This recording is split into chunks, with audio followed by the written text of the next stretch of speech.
Now, the government, or I'm gonna say the banks when they figure out all these where all the poorer class of people they draw lines on a map, and I'm sure many of you have heard of that. They draw lines on a map to say we will not lend here.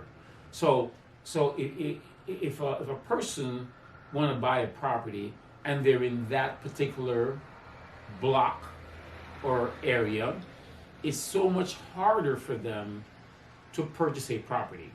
And that's just institutional racism. But that's where they said, no, we're not going to loan to you because you live in this area.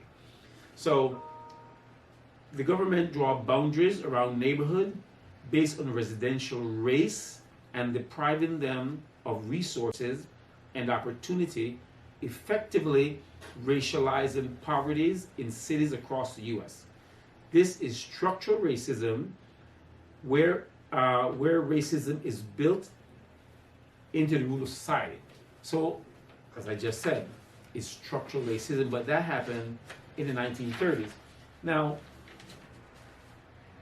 while these people, while the banks, the bigger players, I'm going to say, were sending out people to categorize where people live, where they, how many people live in that property, or whether there's development in that area, and they were trying to redline and say, well, hey, these folks don't work, and there's too many people living here. And while they were doing that, they created a sort of a graph to create that boundaries, right?